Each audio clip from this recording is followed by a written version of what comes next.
This is our nuclear medicine recording. The afternoon here for me. So, got to do this for bereavement leave. So I'll also upload the nuclear medicine homework, and I think this week we had a quiz in MRI that will be online too. So look for those later in the week. Okay. Principles of nuclear medicine and PET, just like I did for all the other modalities. I'm going to talk to you about how we get the image, how the machine works. Got a couple steps here. We got a radiopharmaceutical, and then we have a gamma camera. And so I got to explain both of those to you, how the gamma camera works and what it's made of, and then also how do we make and use radiopharmaceuticals such that people can get injected and get scanned and their liver lights up, or if we change the chemistry, their heart lights up or their brain lights up, or so on and so forth.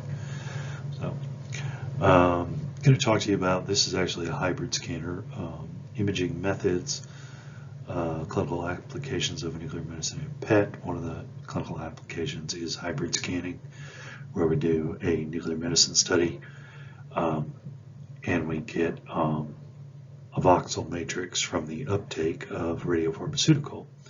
And then we get a CT scan of the same anatomy, and we actually merge those data sets into what's called a hybrid image. And I'll show you some of those at the end of the PowerPoint. Okay, so nuclear medicine, how does it happen? Well, we're going to inject people with real radioactive materials, hopefully with very short half-lives. You can see the half-life graph there on the side. Hopefully with short half-lives, but not too short. We don't want the uranium 6 billion year half-life. Yeah, that would be bad. We don't want that. Something more like 6 hours, 8 hours, that would be great. Okay. Because we want it to hang around long enough that we can take pictures of the organ that's lit up, but we don't want to hang around so long that it keeps giving the patient dose for 2 or 3 weeks after the study is over. So we want it to decay and excrete out in the same day or within a couple of days, so that the patient doesn't get too much dose. Okay. So nuclear medicine studies map physiology. Most of the imaging technologies that we've come across so far were mapping structures. MRI and ultrasound started to dabble into physiology, but nuclear medicine is straight physiology. It's only mapping uptake of this particular radiopharmaceutical. It's not, yes, it's got a vague structure to it, like you can recognize the liver. It's a triangular shaped blob on the HIDA scan. So you can recognize it. You can recognize the skeleton in a bone scan, but it's really the uptake. How hot is the signal? How cold is the signal? That's really telling us the physiological information. So how much gamma are we collecting in a particular structure or anatomy or organ? Is that uptake more than what we expected, less than what we expected, so on and so forth? Sorry there, gang. Yeah, got interrupted. So yeah, most of the time we're mapping physiology. Now occasionally, see that top bullet point, there is therapy done. If you just keep increasing the dose for a radiopharmaceutical, it becomes an agent of death. It can produce enough radiation damage into the targeted tissue that it can actually destroy it. And we do this most commonly with a thyroid gland. We give a big hefty dose of radioactive iodine to a patient, and they can avoid surgery. So it's an alternative to getting your thyroid gland cut out. You can it's called an ablation procedure. And you just give them enough radioactive iodine that it actually destroys the thyroid gland from the inside. So that's within the realm of possibility if you become a nuclear medicine tech.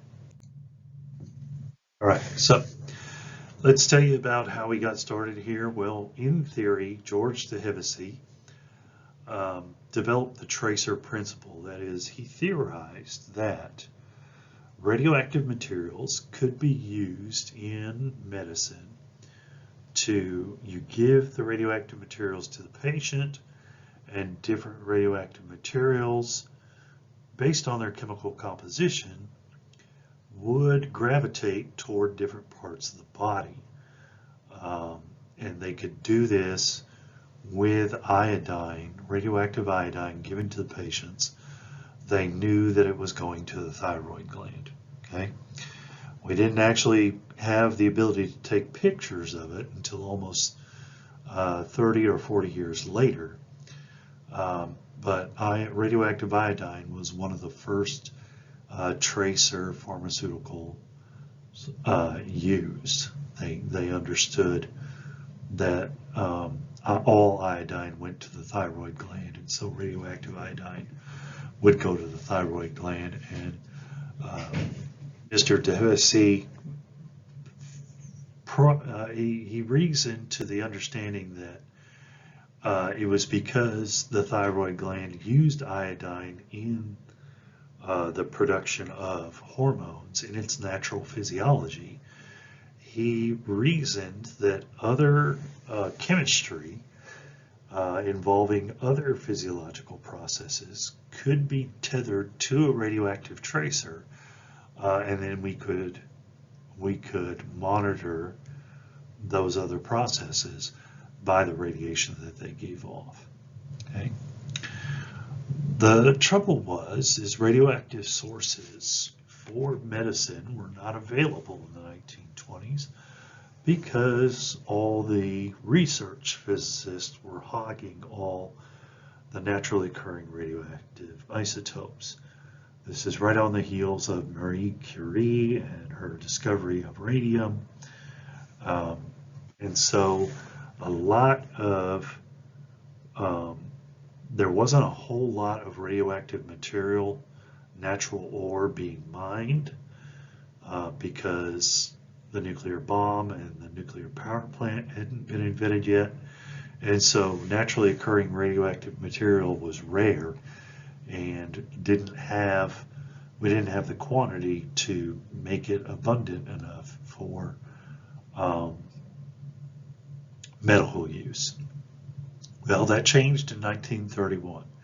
Ernst Lawrence invented the cyclotron, which is it's a takeoff of Michael Faraday's idea that magnetic fields will affect moving electric charges. Mr. Lawrence was smart enough to separate the proton, that is the hydrogen nucleus, from the electron, and then spin the proton in a giant magnetic field. And that's the machine you see right there on the right-hand side of the slide. Spinning these protons in a circle accelerates them to high speeds, and then you use the injector apparatus to inject a target gas, and then there's a collision between the protons and the target atoms of the target gas, and you get radioactive isotopes as a result of those collisions. Now, a little bit later, related to the Manhattan Project, Professor Fermi out in Chicago developed the first nuclear reactor. That was a radioactive pile or pyramid if you've seen the Oppenheimer movie, it was the pile of radioactive material buried underneath the football field at the University of Chicago. That was the world's first nuclear reactor. It was not enough radioactive material to go critical, but it was enough radioactive material gathered in one location that it could produce a sustainable source of heat through infrared emission. And so Mr. Fermi figured that if you stockpiled this stuff in a cement cauldron, you could use it to boil water, to make steam, to turn a steam turbine, to generate electricity. As a result of running a nuclear reactor, you do get isotope waste products, and some of those isotope waste products can be utilized in nuclear medicine. And so we have two sources for radioisotopes in modern nuclear medicine. The lion's share of the sourcing comes from the cyclotrons. All right. So we finally get to images in 1958. Hal Anger developed a device. He called it the gamma camera because that's what it takes pictures of. It records the presence of gamma radiation emissions. Okay?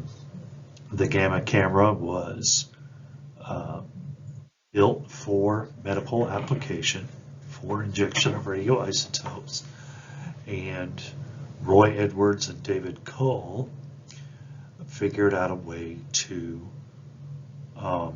make a SPECT camera out of a nuclear medicine, which means it does computed tomography, which means just like the CT scanner, it takes multiple images from multiple angles and it merges all the data together into a voxel matrix. Okay? And so nuclear medicine actually preceded CT in the field of three-dimensional voxel imaging by almost 10 years. Okay? Wonder if Hounsfield had read about Roy Edwards and David Cole. It's not too much of a leap to say that those technologies are related. All right, so first three-dimensional images of organ function. Of course, the first three-dimensional images of organ structure was Hounsfield's CT machine in the early 1970s. But again, we're mapping physiology. We're not mapping structure. So even though it looks like you can see the ventricles there, that's what you're seeing is just a lack of uptake of the radio tracer. And actually those are too big for ventricles. That's actually the difference between the white matter and the gray matter is what it looks like to me. So, and it looks like there's a flaw in the uptake on the left anterior, so left frontal lobe of the patient. There's something going on there.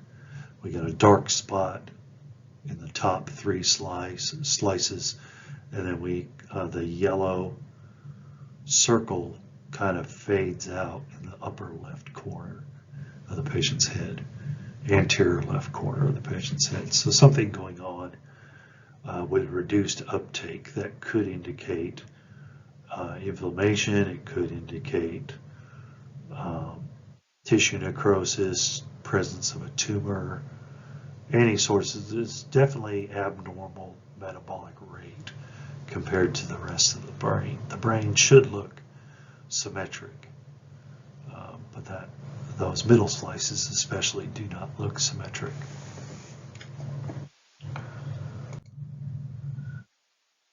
All right, finally, getting out of the 1960s, we got away from vacuum tubes and started developing transistors, so computers started getting more and more efficient and faster and smaller and smaller. And with now in the modern era, more and more robust memory. Okay? So advances in computers, advances in scintillator materials, we actually engineered some new crystals. The modern crystal is sodium iodide thallium. And I think the thallium is a doping agent. It might be the iodide, but I think it's the thallium is a doping agent.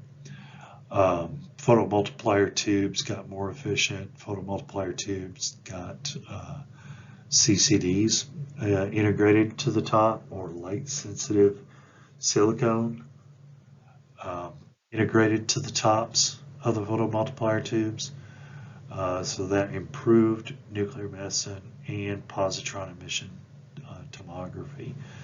Positron emission tomography was actually, the prototype machine was built in 1975, but positron emission technology didn't really take off until almost 25 years later. It was the latest and greatest imaging modality when I was graduating from X-ray school back in 1998. It was just coming into mainstream use. So quite a long time from a prototype to widely available medical use. All right, so how do we build a radiopharmaceutical? Well, it's two parts. It's a radioactive element and a particular chemistry, kind of like a drug, but more like something that your body's going to use as a nutrient or in a particular physiology process. Like, for example, the bone scan, we use technetium tethered to phosphate. That's a phosphorus atom and 3 oxygen atoms. That makes a phosphate group. Well, where does your body use phosphates? Well, your bones are made out of calcium phosphate. And so whenever there's phosphate groups in your bloodstream, they get taken up by the bone tissue. Okay? Most of the other tissue ignores the phosphates. But since that's half of what we make bones out of, need some calcium atoms and some phosphate atoms, and you can make a bone lattice. The phosphate group is a necessary nutrient for your bone tissue. And so if you tether a radioactive element to phosphate and make a salt with it, kind of like sodium chloride, but different elements, that will dissolve into the bloodstream. It will circulate through the blood, and then it will be selectively absorbed by bone tissue. So that's the strategy. Now, the earliest iteration, and probably the simplest radionucleotide, is radioactive iodine. It is both the radioactive isotope, or the radionuclide, and the pharmaceutical, or the physiology-specific chemistry. As I just mentioned a couple slides back, iodine is primarily used by the thyroid gland. It is used in some other places, but most of the iodine that you ingest, either through vitamin supplement or through your daily diet, most of it ends up in your thyroid gland. Okay? Now, if there's a radioactive version of that, well, then that is radiopharmaceutical, pharmaceutical and radionuclide all in one. You don't have to tether a separate section to it like you do with some of the other radionuclides. Iodine is a metabolically significant nutrient for the thyroid gland, and so it works as a radiopharmaceutical. Okay.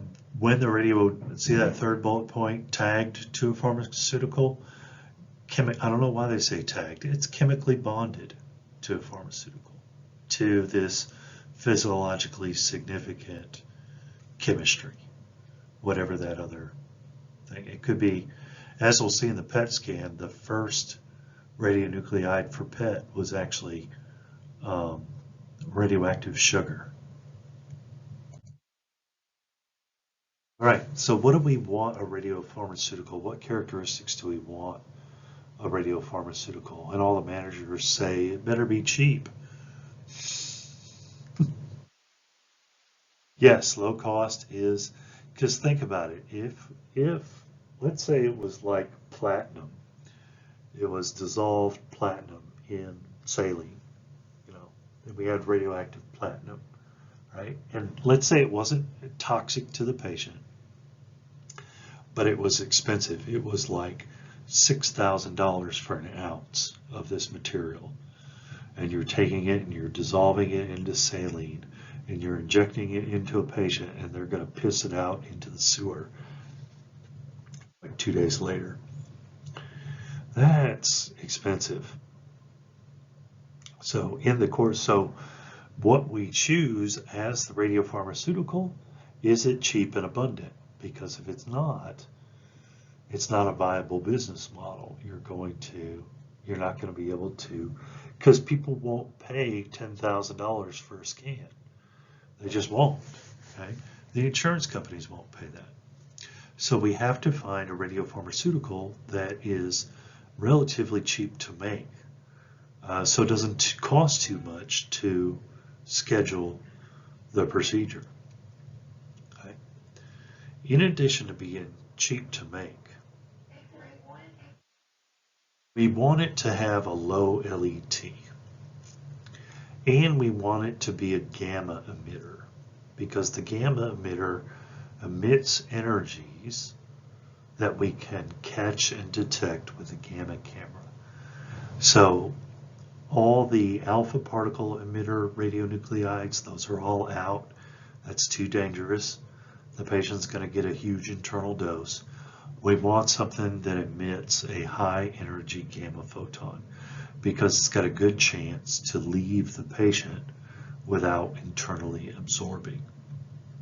Okay? Our scintillators are calibrated to receive energies between 100 and 400 kilo electron volts, which is the energy of the photon. That's about 4 times as energetic as, and 4 times more penetrating, therefore, as like the photons you use for a chest X-ray. Photon, remember, we use like 100, 120 kVp, and the highest energy photon that can make by the conservation of energy is 120 keV. Well, we're using up to 400 keV gamma rays, which is 4 times more penetrating than the X-rays you use for a chest X-ray. The half-life has to be greater than the injection preparation time. So we have to spin it up at the cyclotron, mix it with the pharmaceutical, dissolve the whole thing in saline, put it into a syringe, put the syringe into a shroud, put that into a little caddy, hand that off to the delivery driver. The delivery driver drives it to the hospital, hands off the little caddy pouch to the nuclear medicine tech. The nuclear medicine tech checks those doses into the hot lab, and measures their activity upon receipt. The patient isn't scheduled for another 3 hours. That dose, what's in the syringe, is actually more activity than you need, but it's expected to go through a decay cycle while it's waiting to be injected between transport. So they make these doses hot, knowing that transport time and patient scheduling, it will decay to the appropriate strength by the time the patient shows up for the injection. So we need a half-life that's long enough, longer than that span. Sometimes that's half a day. And then it's got to tag to the particular tissue. Bones do absorb phosphate, but they do so over the course of the next 3 hours post-injection. And so the bone scan doses are calibrated to be hot enough to, not at the time of injection, but to be hot enough 3 hours post-injection to still see activity on the gamma camera. Okay? Suitable chemical forms for rapid localization. You have to have a good pharmaceutical. Whatever that chemistry is on that side, that is bonded to the isotope, it has to be organ or system or tissue specific. It's got to be a chemistry that is only utilized by the brain, or is only utilized by the thyroid gland, or is only picked up by the kidneys, or is only picked up by the liver. If it's picked up by multiple organs, well, then you're not going to see the kidneys isolated from the liver. They're both going to show up on the same scan, and as we know, the liver obscures the right kidney partially, and so we won't get it. If there's a hot spot right there on the border, we don't know if that's a hot spot for the liver or a hot spot for the kidney. So the localization of the chemistry, that pharmaceutical has to be tethered to a specific physiological process. Okay? There's got to be contrast, that is the tissue that is uptaking the pharmaceutical, the surrounding tissue can't be taking up a lot of the same pharmaceutical. We get this artifact in the heart scans, actually. The stomach lining will absorb some of the radiopharmaceutical, and we get a false hot spot at the apex of the heart sometimes. And sometimes they have ischemia, but it's overlapped by the heart, or overlapped by stomach lining, and it kind of hides an ischemic heart apex. And so you got to be careful about that with a nuclear medicine scan. If you have the patient drink some water, that washes away the radioisotope in the stomach lining, and then you don't have any overlapping signals from other tissue types. Low toxicity. Yeah, it's bad form to inject patients with poison. So whatever chemistry we dream up, it can't be a toxic chemical to the patient that we inject. So lead is not radioactive, but we can't inject lead. It's a neurotoxin. Same thing for mercury. There is no radioactive mercury, but even if there was, we couldn't inject it because it's a neurotoxin. Okay. Stability or near stability means it's not going to react with other chemistry in the body and interfere with any of the other normal physiological processes. Right, so we got to consider radiation safety. The patient and the inside contents of that syringe are the sources. It's the radionuclide that's the source. Okay, you inject it into the patient, now the patient's radioactive.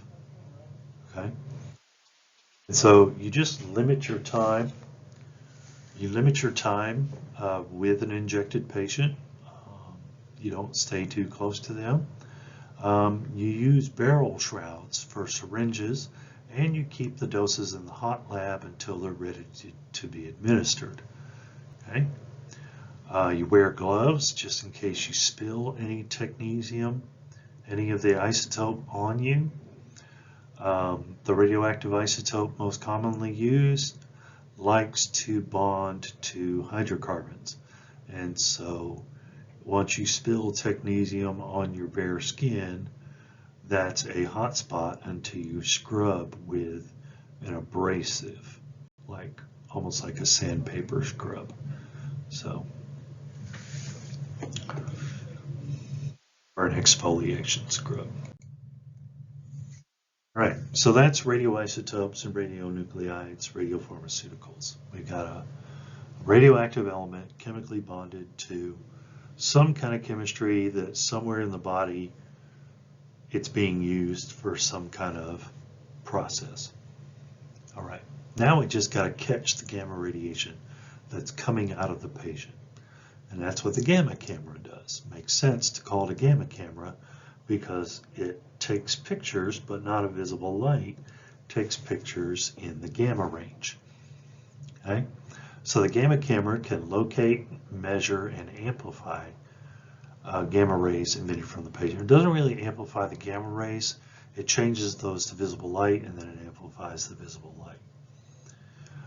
It can be single head, dual head, or triple head. Most commonly is dual head. That's what we see here. We got a detector 1 armature and a detector 2 armature. And they can move independently of each other. So this is a common arrangement where they're both 90 degrees opposed, but you can also orient them 180 degrees opposed as well. Okay. Inside the gamma camera, there's 3 main parts. The collimator, the scintillator or phosphor crystal, and the light pipe, and then the detector electronics, which is the photomultiplier tube array, and the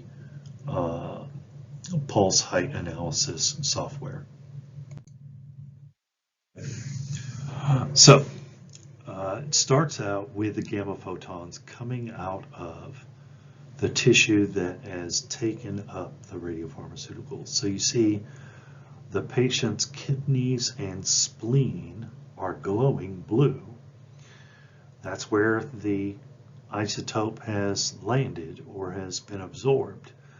But the mesentery and the liver are not radioactive.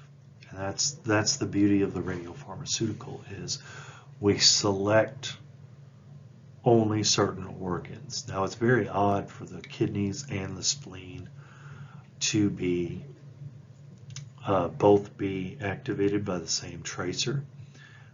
Usually you can separate those fairly easily. So then there's those squiggly lines coming out of the kidneys. Those are the gamma photons. And you see that they intersect the collimator. But the collimator doesn't look like the collimator that you're used to. This collimator functions more like a grid. It allows the vertical gamma photons to go through, but the ones coming out at an angle are stopped. And so let me explain how we build one of these collimators. You take a 2-inch thick slab of steel and you drill cylinder-shaped holes in it in an array. Okay? And those apertures, they vary in size, 1/2 inch across to inch across for those cylinders. The gamma photons can pass through the cylinders, but if it hits any of the steel, the 2-inch thick steel, it's going to get absorbed. Okay? And so therefore, only gamma photons that go through the holes get to make it to the other side. Now, the space of those holes in the collimator determines your partially determines your resolution. The other thing that determines your resolution is the scintillator layer, the crystal layer, if you will, to the head. So the head of a gamma camera is 2 pieces. It's the scintillator and the collimator. Okay?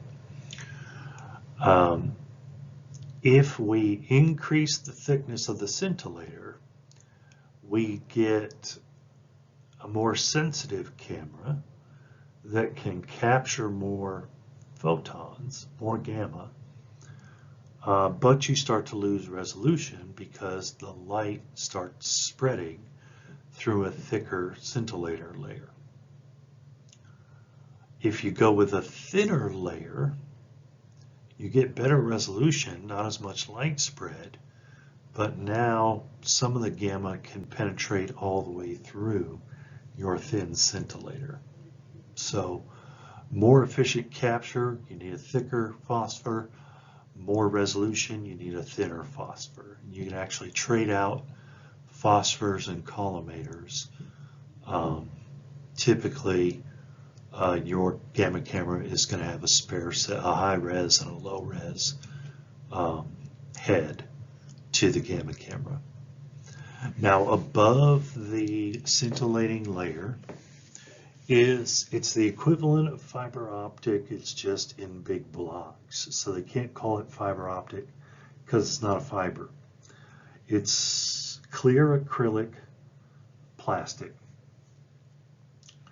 and it's got the same principle. It's got the same physical principle as a fiber optic cable.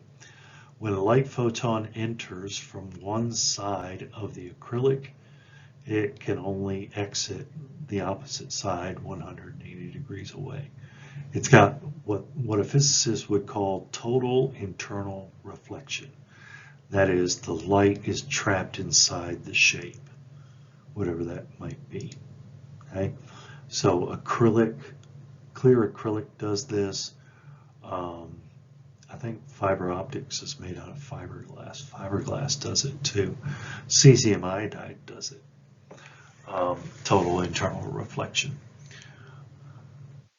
So the light pipe rather, basically guides the light from the scintillating layer, that sodium iodide thallium layer, up to the photomultiplier tubes. And when I said sodium iodide thallium, you might be asking yourself, Self, how come they're not using cesium iodide?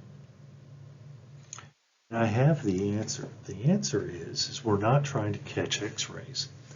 We're trying to catch gamma, which is higher energy. And so cesium iodide, it's got its highest uptake efficiency or capture efficiency at about 36, 37 kiloelectron volts. The sodium iodide thallium is being used because the energy levels we're wanting to capture are north of 100 keV, and the cesium iodide just isn't that sensitive. It's sensitive to lower energies. Okay? So you won't get as many light photons. So the sodium iodide thallium doped, it's thallium doped sodium iodide. It's specifically engineered to catch gamma radiation and glow, give off light when it encounters gamma radiation. Now, the light ends up in the photomultiplier tube.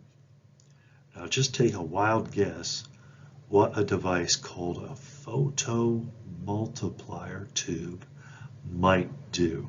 That's right, it multiplies the photons. How about that? That's pretty straightforward. That's how physicists name things. We don't use Latin canis majoris. What? No, it's that thing. That's a photomultiplier tube. What does it do? Were you not listening to me? I just said it's a photomultiplier tube. Oh, it multiplies your photons. You put photons in the one end and more photons come out the other end. Yeah, you get it. Well, it's pretty straightforward from the name. Yeah, that's on purpose, so we don't get confused. So this photomultiplier tube multiplies your photons. You put in light photons down at the one end, and they bounce around inside the cone. And every time they bounce, there's a special chemistry on the inside of the cone. It actually makes a doppelganger photon. So every time a photon hits the side of a photomultiplier tube, the intensity doubles. If there's multiple collisions going up the cylinder, you very easily get to hundreds of thousands of photons at the top of the cylinder. And so this is how we can amplify the signal, the gamma emissions coming out of the body, is via the photomultiplier tubes. Now modern photomultiplier tubes have an integrated circuit at the top that converts the visible light to electrons, much like a digital camera, and those boluses of electrons go to the pulse height analysis, another amplifier, and in various other electronics for processing and rendering and maybe even compiling into a voxel matrix depending upon what you're doing with your gamma camera. So your gamma camera can take still images like an X-ray tube, but it can also start moving around the patient like a CT scanner and take slices.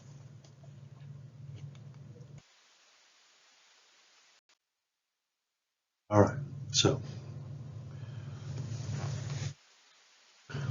So our scintillator is specifically engineered sodium iodide with thallium trace, that is doping with thallium, to increase light production and sensitive to gamma energy levels.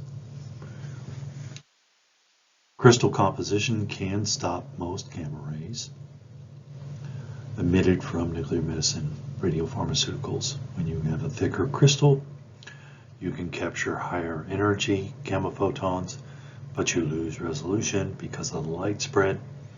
When you have thinner crystals, you have better resolution, but higher energy gamma over-penetrates the crystal and you don't capture it. The photomultiplier tubes will detect the light, and at the top it will amplify the light, and then at the top change it into the electronic signal by as much as 10 to the 7th. What the hell does that mean? That means 10 million times stronger than what, so one gamma photon comes in, or I'm sorry, one light photon comes in, 10 million electrons leave the top of the photomultiplier tube for every one photon light photon that comes in. The photomultiplier tube array is attached to the back of the crystal or light pipe. Yeah, they really should go to an array of CCDs or a fiber optic array to an array of CCDs. They should get rid of the photomultiplier tubes. But anyway, your typical gamma camera holds anywhere from 80 to 100 photomultiplier tubes, arranged in rows and columns across the camera. Okay. Your photomultiplier tubes can locate the vector direction of the photon, the location of the original photon, and can give information about its energy. The pulse height analyzer basically filters out the noise by isolating only the selected energy. So let's say we know, because we do know this, technetium 99M emits a gamma ray at 125 keV. Well, the pulse height analyzer says take the raw data from the photomultiplier tube, but eliminate any signal that was outside of 125 keV. And therefore, you don't get stray radiation from other decay products or what have you.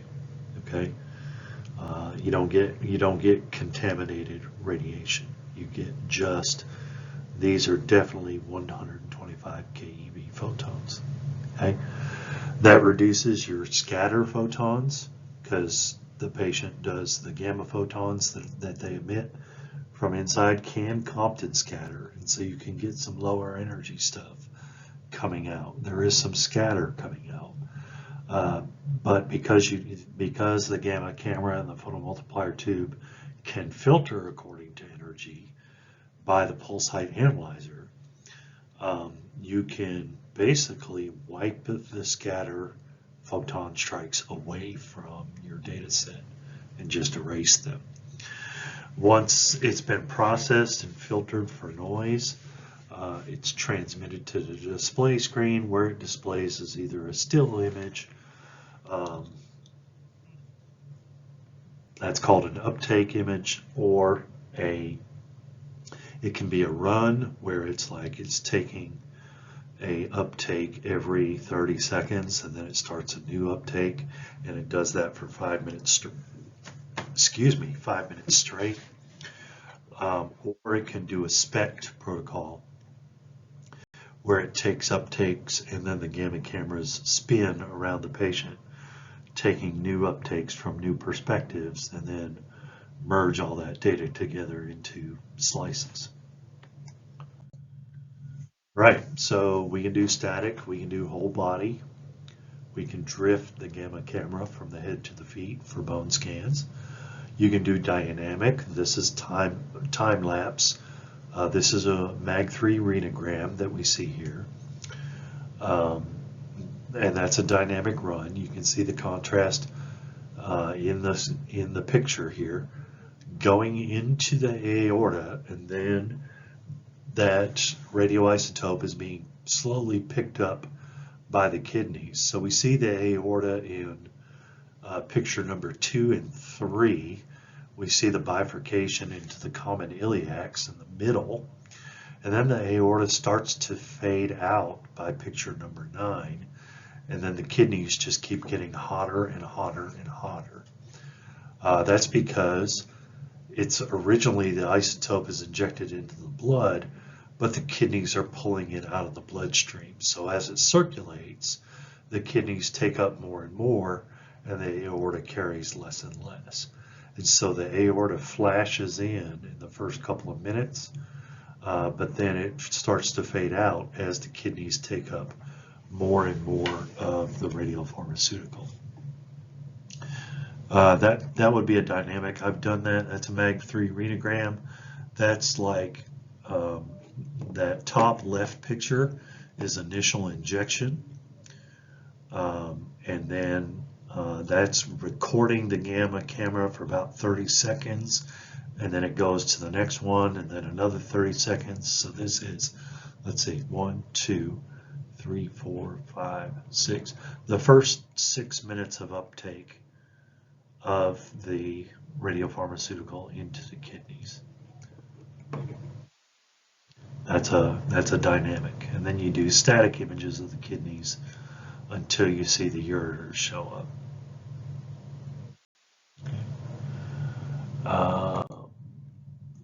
All right, bone scintigraphy, you can do a bone scan. You can see that the AC joints light up. The glenohumeral joint lights up. Got a little bit of activity on the knee posteriorly. Of course, some of it's in the bladder, but this is the phosphate pharmaceutical. It's technetium-99N bonded to phosphate, and after 3 hours, the tracer absorbs into the bones, and the hot spots are either points of arthritis, points where the bone is thicker, like at the spine, or where the sternum overlaps the spine. That's artificially hot. Of course, the bladder has some of the contrast, and so it's sitting there in a pool, so that's hot. I would say the AC joints are hot from arthritis, though. So you can use this to look for bone tumors. That's typically what they're doing a bone scan for. But it can also show signs of arthritis, and it can also show old fractures, and sometimes we do just feet for osteomalacia for diabetic ulcers of the foot. We're trying to see if there's a bone infection in the foot, if someone has a foot sore that's non-healing, like diabetic patients would. Okay. Nuclear cardiology, central nervous system. I think I've got cardiology slides on the next slice, or on the next slide. I've got slices of the left ventricle. It's a nuclear medicine stress test. I think it's on the next slide. It's coming up for sure. Gastrointestinal and related systems. This bottom one, that's what's called a HIDA scan, or a hepatobiliary scan. That's the liver and the gallbladder. The liver takes up the pharmaceutical from the bloodstream and then puts it into the gallbladder. And so by the end of an hour, all of the contrast is in the gallbladder, and it's starting to drip back into the small bowel. And again, that's a dynamic flow study there. That's 3 minutes per frame. Yeah, and you can see first the liver shows up, and then you start to see the hepatic duct and the gallbladder show up right around slide 3. That's the first. And then the gallbladder has most of the contrast by the middle of the third row. And it's starting to leak the excess radiopharmaceutical out into the small bowel at right about the same time, third row down. All right, I've actually done this test. This is a nuclear medicine stress test or treadmill test. This is looking for ischemic heart, and you're doing SPECT. That is slices of the heart in 3 planes. So the donuts up top, that is like starting at the apex of the heart, at the very tip of the heart, and going back toward the atria. Okay, and then you get a what you would call a coronal view. Oh no, that's vertical. Sorry, that's a vertical slice. So that's a coronal view. The middle two rows are coronal slices of the left ventricle. And there might be focal ischemia. You see how it's mostly orange, but there's some purple and red at the very apex. I think there's ischemia at the apex. Go to the 4th row down, 3rd slide in from the left. The apex of the ventricle is just a little bit too purple. It needs to be bright orange. Bright orange means you have good uptake. And then we also see that ischemia, if we're doing, those would be transverse cuts on the bottom. And you can see that apex also has ischemic, poor pickup at the apex of the ventricle. Again, on the bottom row, 2nd and 3rd slice, that's got ischemia. Okay. And so, yeah, front to back, side to side, top to bottom. That's what you're seeing there. Slices of the heart, in particular the left ventricle. We crop out the right ventricle. So. Right, and then finally, respiratory studies. This is actually aerosolized radioisotope, and we give the patient a breathing treatment, but instead of albuterol, we put in technetium, and they actually breathe in radioactive gas. You kind of got to isolate them, stay in the control area, because there's aerosolized radioactive gas in the room. And so it's very easy for you to self-contaminate and breathe in this vapor yourself if you're standing right next to them. Okay, so in vitro and in vivo hematologic studies, we can draw blood from the patient and put it into a dish and make it radioactive and look at it, or we can draw blood from the patient, make it radioactive, and inject it back into them and take a look at their radioactive blood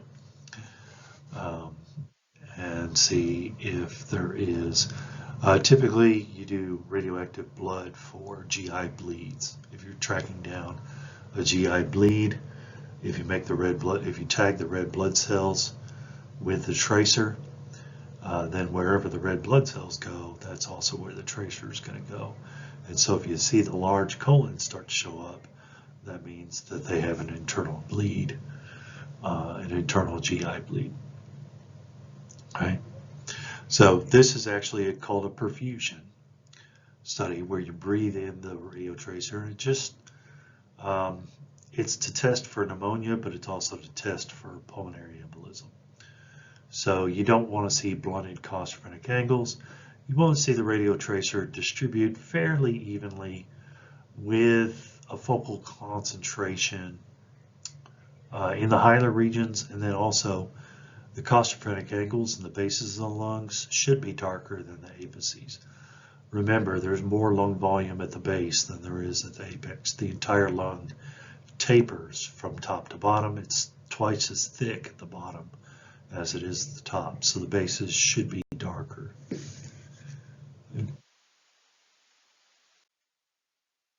All right, PET.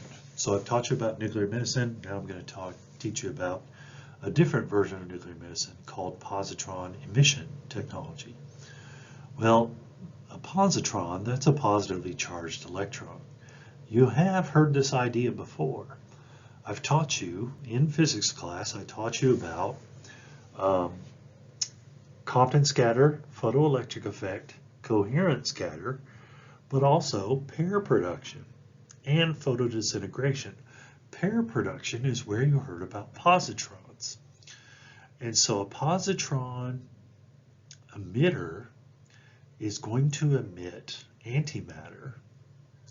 And that antimatter, that positron, the positively charged electron, is very unstable and seeks out the nearest electron where it undergoes an annihilation reaction. Now, if you go back and review your notes for the pair production reaction, you'll see that the annihilation reaction is very strange because it produces two X-ray photons of equal strength, 0.511 MeV, but going in completely opposite directions, that is 180 degrees opposed. And so if we put two detectors on opposite sides of a patient and we dose them with a positron emitter, then we can actually map the annihilation reactions and triangulate back to the location of the annihilation. And so we figured out a way to get high resolution images out of nuclear medicine. And the PET scan offers slightly higher resolution images. Okay. And again, we're mapping tissue function or physiology because our tracer is radioactive sugar. What we do is we take a glucose molecule. See how it says fluorodeoxyglucose? Deoxy. What do you think we rip off of the glucose? That's right, an oxygen molecule. So we're going to take glucose, rip oxygen off of it, and replace it with radioactive fluoride. Okay? The radioactive fluoride is a positron emitter. We have just made positron emitting sugar. Let's inject it into the patient. So when we do that, this radioactive fluorodeoxyglucose goes everywhere that glucose goes. The body can't tell the difference. That basically the cells that sort the blood and the capillaries and all the nutrients and stuff that's floating in the plasma, it's like there's a guy with a checklist. Okay, let's see. Formaldehyde, alcohol. No, we're not taking any of that stuff. Let that stuff go. What's this one? Sodium. Yeah, we need a sodium atom. Bring that into the extracellular space. Okay. This way kind of looks like sugar. Close enough. Bring it in. Okay. And that's what happens. And then the sugar goes into the places where sugar goes. The body doesn't know that it's been chemically altered into radioactive sugar. And so PET scans are very powerful because sugar tends to go to areas of high metabolic activity. That's your brain, your thyroid gland, and cancer tumors. And so we have figured out how to do nuclear medicine, high resolution, and tag cancer tumors that have high metabolic rate. 70 to 80% of PET scans are related to a cancer diagnosis. Right, so in the future of nuclear, this is actually nuclear medicine now. My good friend Chris Dickens is doing this down in Murfreesboro. He's not alone. Logan Halfacre, graduate of this program, is also working running a PET scanner for Tennessee Oncology. We're using nuclear medicine for radioimmunotherapy. That is using radioisotopes to boost the immune system. And TAG, because if the tracer principle works for body cells, it works for bacterial cells too. Dual modality imaging or hybrid imaging. Look at that beautiful 3D rendering of the brain in that lower right hand corner. That's awesome. That patient has a brain tumor with a necrotic core. It looks like, like a herniation. Is that like a herniation of the lateral ventricle? And so there's a CT in the top left-hand corner. In the top right is the PET scan and the activity. And then the blue and orange image, that's the hybrid image where you overlay, you kind of merge both of the data sets, and you can clearly see that the radiolucent round thing correlates with the zero activity zone on the PET scan. And so that would be a necrotic core tumor.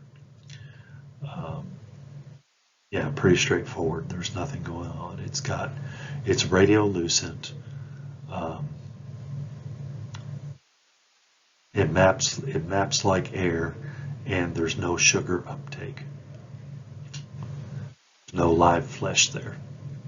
So the other one where it's the coronal slices of the torso, the patient has a significant mass in the right hilar region of the lung.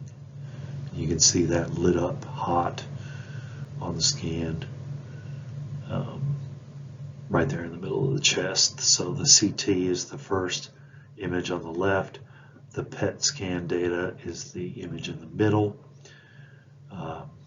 Yes, the kidneys are excreting a little bit of the sugar, but that the hybrid image is the far right image. That's all the colors of the rainbow, and that tumor is lit up red. That image. So when we do these fusion or hybrid images, we get a sense of both the structure from the CT, but also the sugar uptake from the PET scan. And so it's really, it just gives you that much more information all in one image. Okay, guys, that's all for nuclear medicine. Understand the gamma camera. The quiz will be about the gamma camera. The quiz will be about how does PET scan work, the annihilation reaction. There's probably going to be a question about the annihilation reaction and pair production, how a gamma camera works, and then how do we choose radiopharmaceuticals, and what's the theory behind radiopharmaceuticals? How do we pair those up? And then also the slide ideal considerations for, or ideal characteristics of radiopharmaceuticals. So, all right, guys, I'll see you guys next week. Take care.